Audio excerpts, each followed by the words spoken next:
Chapter 33. This is the blessing with which Moses the man of God blessed the people of Israel before his death.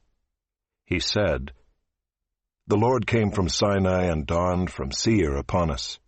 He shone forth from Mount Paran. He came from the 10,000s of holy ones with flaming fire at his right hand. Yes, he loved his people. All his holy ones were in his hand. So they followed in your steps, receiving direction from you, when Moses commanded us a law as a possession for the assembly of Jacob. Thus the Lord became king in Jeshurun, when the heads of the people were gathered, all the tribes of Israel together. Let Reuben live and not die, but let his men be few." And this he said of Judah, "Hear, O Lord, the voice of Judah, and bring him into his people.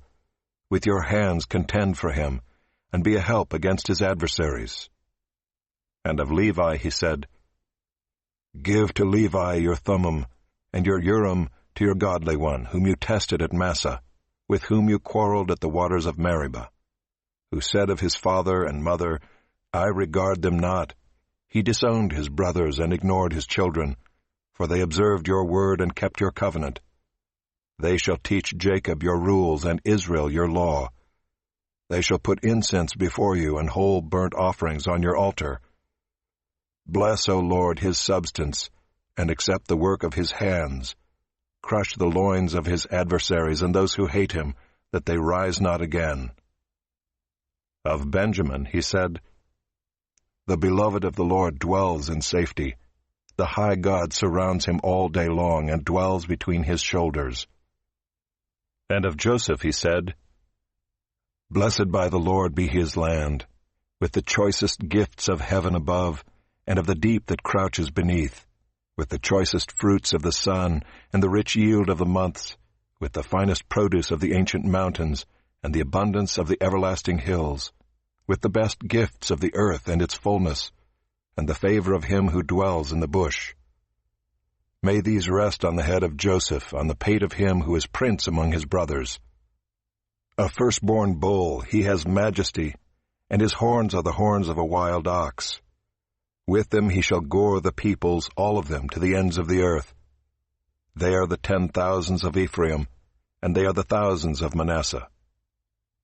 And of Zebulun he said, "Rejoice, Zebulun, in your going out, and Issachar in your tents. They shall call peoples to their mountain. There they offer right sacrifices, for they draw from the abundance of the seas and the hidden treasures of the sand."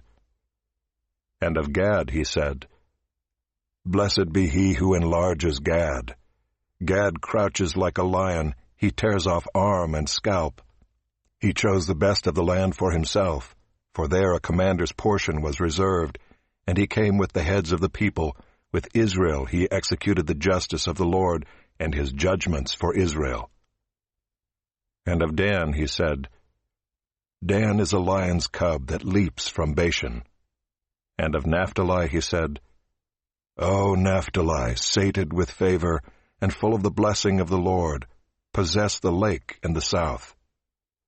And of Asher he said, "Most blessed of sons be Asher. Let him be the favorite of his brothers, and let him dip his foot in oil. Your bars shall be iron and bronze, and as your days, so shall your strength be. There is none like God, O Jeshurun, who rides through the heavens to your help, through the skies in his majesty. The eternal God is your dwelling place, and underneath are the everlasting arms. And he thrust out the enemy before you and said, 'Destroy.'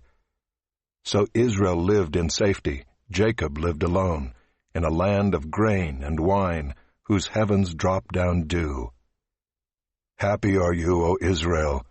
Who is like you, a people saved by the Lord, the shield of your help, and the sword of your triumph?